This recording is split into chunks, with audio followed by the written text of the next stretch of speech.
So this is a sort of a little bit different.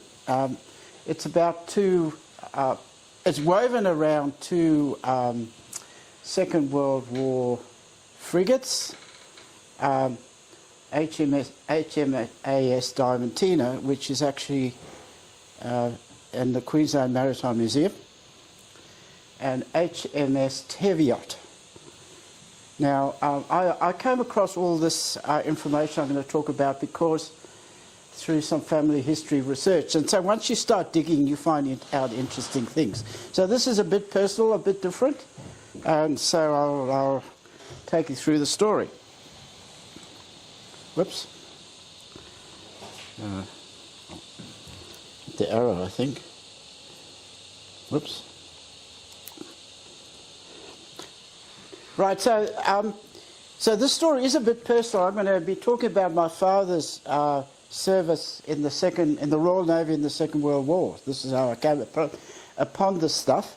And when I was doing this, I basically wrote up my father's war service during COVID.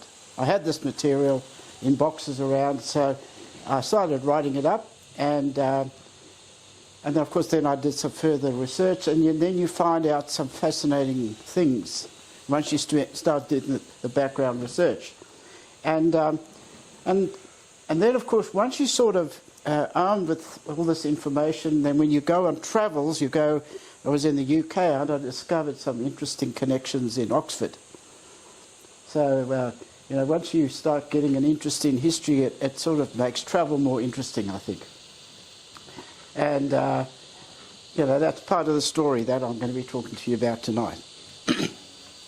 So, yes, it will be about my dad's Second World War service and those two frigates and how they connected, basically. Whoops. Oh, should I press this one? So, whoops. Sorry. Take a seat, Mike. I can't see it with my glasses. Oh, no, I'm in the wrong place. Oh, there, sorry. Okay, so this story tonight, it all started with this photograph. And when I was growing up, this was always around the house. And this is the HMAS Teviot. And it's the frigate that my dad served on in the Second World War. It's a Royal Navy frigate, and that is a photograph which he had lying around for years in Table Bay, which is the harbour in Cape Town. And so it was always sort of lying around, and it was framed for a while. And anyway, when he passed on, I inherited all this stuff, and I started digging around. So that's HMS Teviot. And, whoops, other way. My father in the Second World War, he joined, so I'm from South Africa, he joined the South African Naval Forces, as they called them, late in the war in December 1944.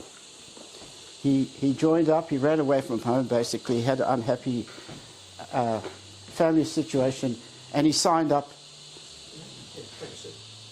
Okay, and he signed up to the Royal Navy, and he then. So at that time, during the Second World War, South Africa was like Australia. It was part of the British, the Allies, but South Africa was a little different in the sense that. The decision to join with the British wasn't unanimous the way it was, say, in Australia. There were the Afrikaners in South Africa were supporters of the Germans, and it was a very close-run thing that South Africa actually joined, on the side of the British. So the Afrikaners really wanted to stay neutral, and of course, when South Africa joined the war effort, the Prime Minister was Jan Smuts, who was part of Churchill's war cabinet and quite a famous statesman. But nevertheless, South Africa joined the the British war effort, and my father, he joined the Navy. Now, in South Africa at the time, there wasn't much of a Navy. It was very, very small, and they didn't have a lot of, they had very, very few ships. So in June 1945, so you can see we're talking about very close to the end of the war here, my father ended up being seconded to the Royal Navy. So this HMS Teviot frigate was actually a Royal Navy ship, and they'd run out of people basically to man it. So they seconded all these South Africans onto the ship. So this ship was owned by the Royal Navy, but it was run by the British. And my father served in HMS Teviot, which was a river-class anti-submarine frigate. And the one that he was on had an all-South African crew. And these river-class frigates are all named after rivers, okay? So, I mean, the Diamantina, which we'll talk about later, is actually, named after the Diamantina River in Queensland. Yeah. So that's how my father ended up in the Royal Navy, right? He was South African, he got seconded, and he was only in the Royal Navy for a very short time towards the end of the war on this British ship. So the HMS Teviot was a so-called river-class frigate, and this one, Teviot, is actually named after a river in Scotland, River Teviot or Teviot Waters, and you can actually look it up. There's a whole service record for this boat, and it entered service in January 1943, and most of what it did was provided support for convoys going across the Atlantic, and it may actually have been in the Mediterranean as well. I think you asked that, Tim. And the HMS Teviot itself, did a lot of service in the Atlantic, and then it was then deployed in support of military operations in Burma late in the war. And that's, it came down to Cape Town, it picked up all these South Africans who were going to man it, and off it went into the eastern operations. So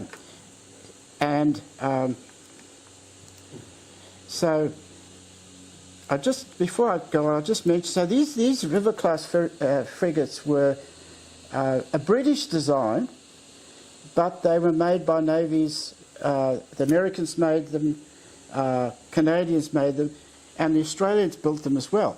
And I'll talk about that later. They were built at Maryborough, actually. And they were quite cheap to knock together. They were riveted. They weren't welded construction. So they sort of bunged these things out. My father himself, when he joined the Teviot, they then sailed from Durban on the east coast of South Africa, and they were heading to the east. Of course, by then the war in Europe was finished, but the Japanese were still fighting. So this ship ended up, in the Eastern Command, and it was doing support duties. It didn't last too long because it was sailing up the Irrawaddy River, which is on the way to Rangoon, when it hit something, uncharted wreck or something of a Japanese gunboat, and suffered considerable underwater damage. So that was the end of... So my father's war service was actually quite short. And the boat was actually then...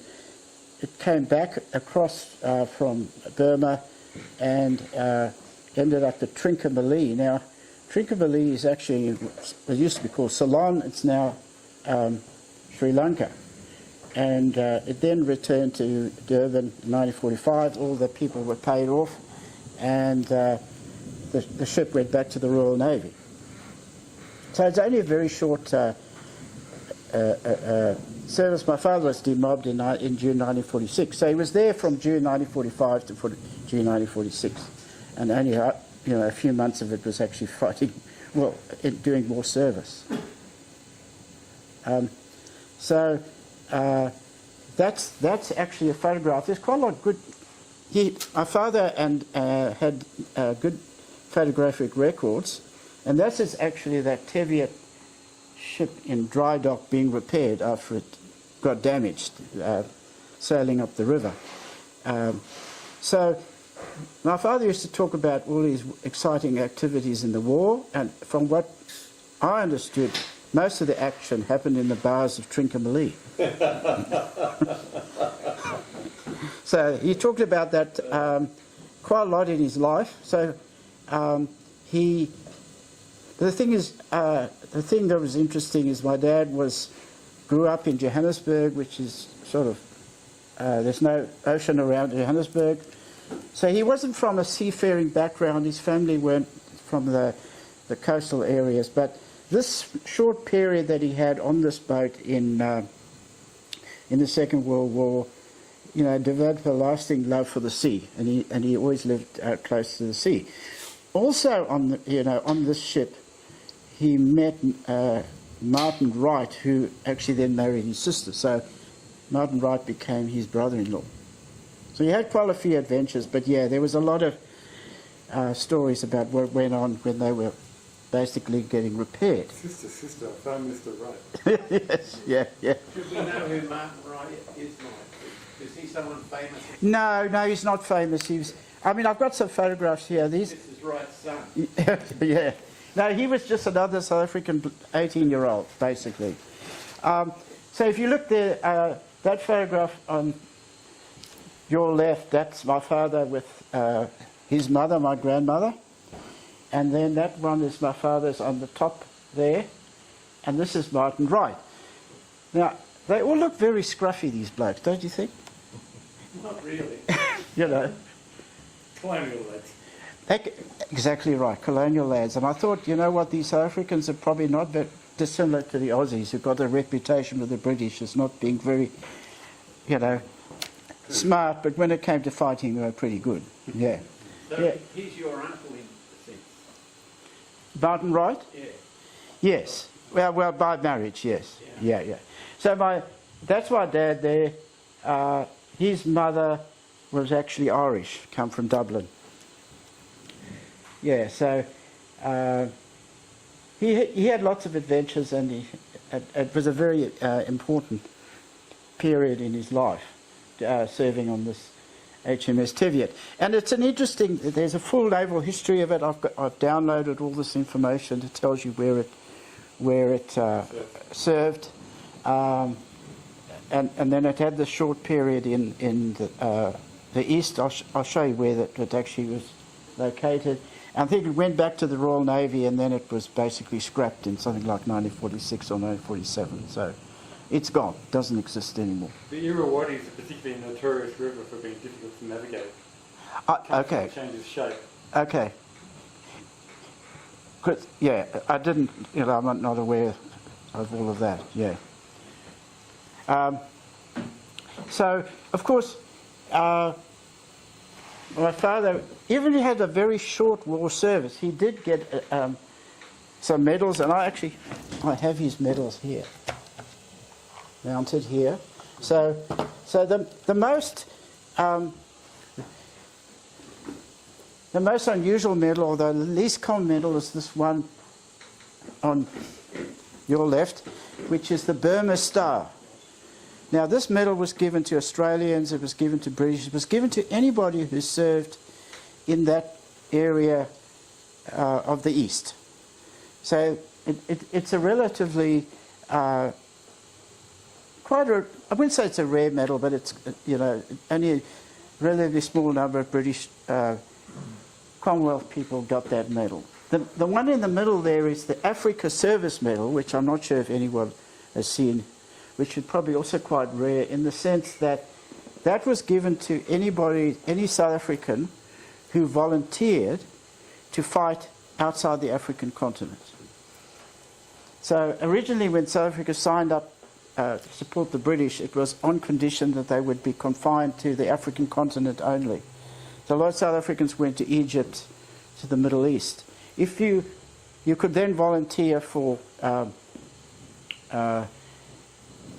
outside of Africa. Now that other medal, which is called the War Medal, which is a British medal.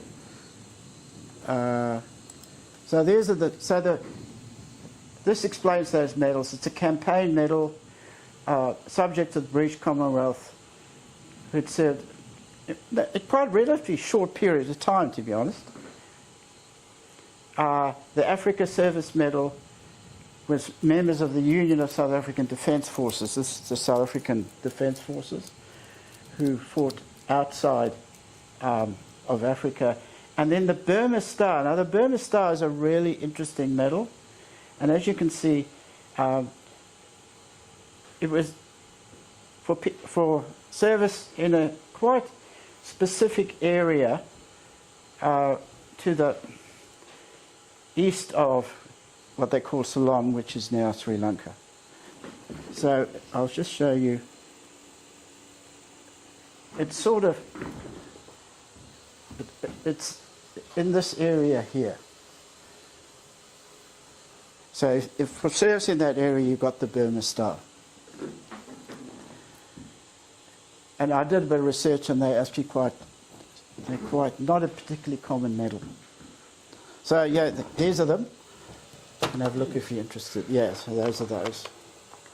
So I rescued those because nobody in the family were interested in them. So I rescued them. As I said, my dad was really into the sea when he came back, and I've just got some interesting photos here to show you. So that's my dad.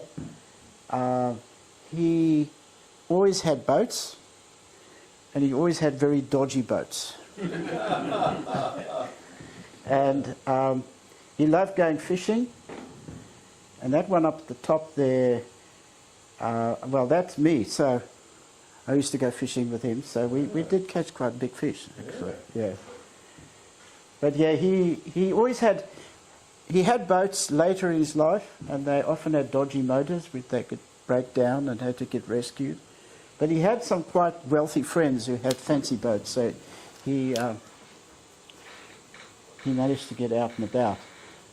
That the early 60s those photos are taken, right? Ross, you probably, I would say those are late 60s, yeah, because that, I was probably, yeah, early high school then. Yeah, that's my dad. He's probably in his 60s there, and yeah, he loved his fishing.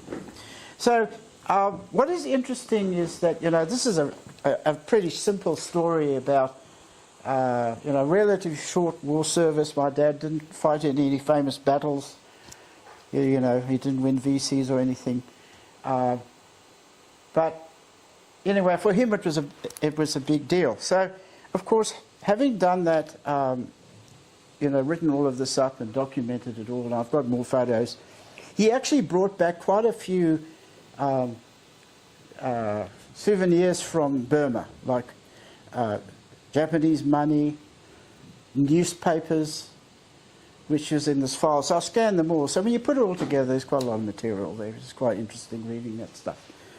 But I did all that in COVID, and then in 2019,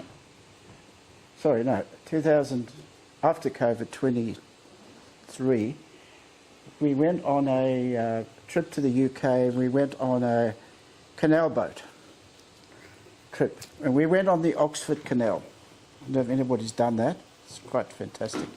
And we ended up in Oxford. And Di wanted to go, like ladies do, she wanted to go look at some clothing stores, and I was wandering around, and I saw this church, and, okay, sorry, going the wrong way.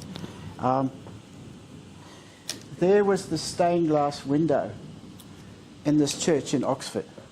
And this is the Burma Star commemorative window. And this, that window, you can see the medal there. And this commemorates, and there's a book, and it commemorates the servicemen that served in that part of, you know, the East. So just wandering around, that's why I say it's quite interesting when you get into this, you know, historical stuff. So you see things, travel becomes more interesting. And lo and behold, I wandered in there, and there it all was, just serendipitous. So that was quite an interesting experience. So, look, this is my dad's war service. He was on the HMS Teviot, which is one of these river class frigates.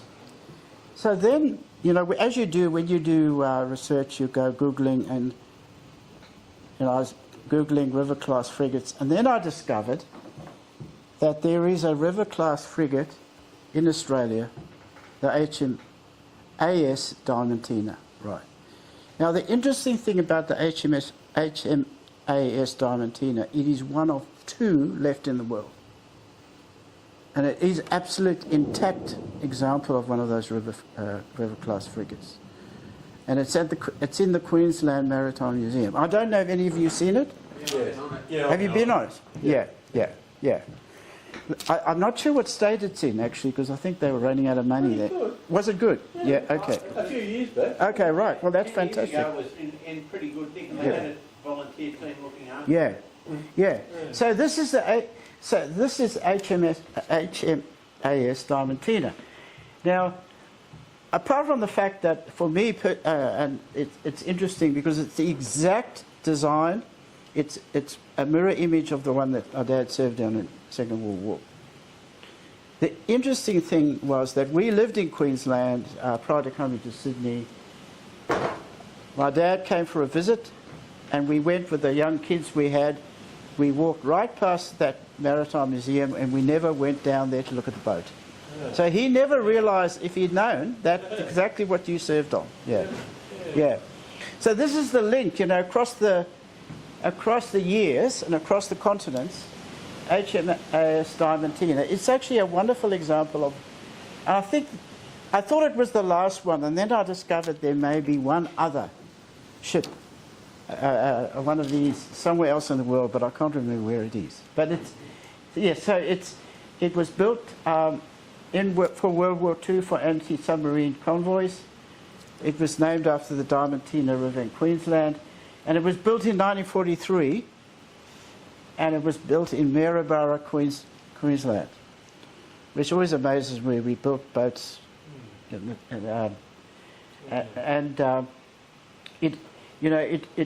served in the east as well. I thought that it actually, this is interesting, and I thought our friend, his name's gone. But it was involved in the surrender and the capture of various places in the east. And then it was active from 1945 to 46, placed into reserve. And then it was a survey ship for quite a few years. And then it's the last World War II era frigate to leave the Royal Australian Navy service. And it's one of the 151. So 151 of these river class frigates were constructed. It says 19 navies worldwide, which is interesting. And it's one of 2. I don't know where the other one is. I can't recall where the other one is. But it's in the Queensland Maritime Museum. It's a very interesting ship. And it's got a lot of the original gear on board. I don't know if you remember, Russell, there was radar, there was old radios. Yeah, and it was pretty much as it was. Yeah, I've got a picture here of some of this gear, right? Now I wasn't sure, is that original sort of Second World War vintage, or is it? Looks like it. Yeah. Show the photo. Hold on, hang on, no? Yeah. The interesting thing about these river class frigates, they were riveted construction. And you can go down there and you can go and, have a look at it. It's very interesting. But yeah, unfortunately, my dad, he was there, but he didn't. I think we had kids screaming kids on the day. We just wanted to go home. But there, we walked past it. He didn't spot it. So. How long ago was it you took your dad up that way? That was in the 90s. Yeah, 95, 96. Yeah. because we lived in Toowoomba and we went for, they came to see us, my mum and dad, and yeah, so he never got to see it. It would have, he would have been chuffed. But yeah, so for me it's amazing, we come across continents and there's a piece of historical connection there in Queensland. So yeah, that was quite fascinating. So look, that's pretty short, but just a little bit of interesting family history. Any questions? Otherwise, I'll call it a day. Well, I was pretty amused by the fact that the Teviot, the anti-submarine ship, was damaged in the battle with a submarine object. Yes. There was a story which I don't... My Martin Wright, my father's brother-in-law, wrote up an article for a magazine, but this sort of story never appeared. But there was a story that they saw a submarine somewhere, and they were trying to shoot the submarine, and they angled the gun so low that they actually shot part of the boat away when they were trying to shoot the submarine.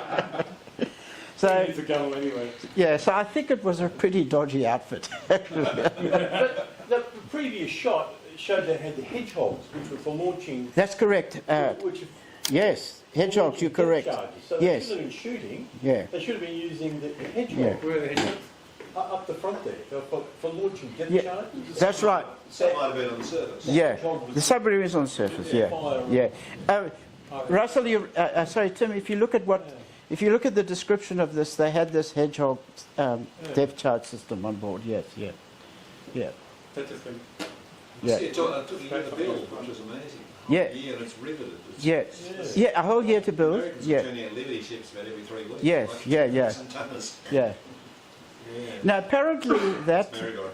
that place at Maryborough still exists today, but it diversified after the war into building rail carriages and things, and it's part of Downer's rail business today, apparently. Yeah.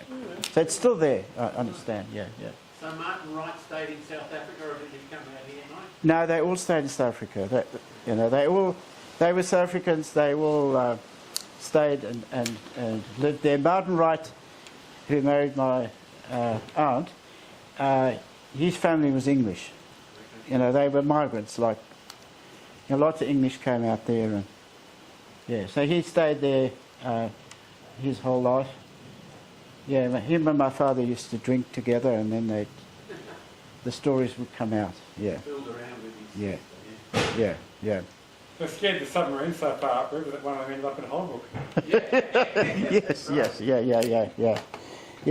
No, it's interesting. So, I guess if any of you have got sort of boxes of stuff, it's worth digging it out, and it's always, I found that the background research was really interesting. There's quite a bit of stuff on Trove and the National Library. Actually, yes, I've used Trove. Yeah. I used Trove to find out about the Southport, all the news articles about the near sinking of the Southport and the evacuation. Yeah. Back in 19... Trove is fantastic, absolutely fantastic. Yeah. So parallel to this, on my mother's side, I've done the family history there, and they're actually English, and they were in Victoria. But my mother's grandfather ended up in South Africa. He went from Victoria to South Africa during the Boer War as a telegraph operator. And I found heaps of stuff on Trove. So Trove is absolutely brilliant. So when I find an article that mentions anything I know anything about, I always go through and do the autocorrect on it. Yeah. So Trove is the National Library's scanning of all these newspapers across Australia back to the 1840s. I think that's how Richard's found out a lot about our club. About our club. By Trove. Yeah. So it is really very good. Yeah. Well, the older print doesn't scan as well, and OCR, so the searching doesn't work as well. So if you do find something, the text will be mostly unreadable. But you can read it yourself and correct it online. Anyone can do it. You don't even need to set up an account. Any article you find that you think is interesting, you can correct all the text. Yes, you can correct it, yes. But it takes hours, absolute hours. I don't quite lose it. Yeah. Anything else? So yes, I'd encourage you to start digging. Yeah. Okay, thank you. Thanks very much. Sorry about that.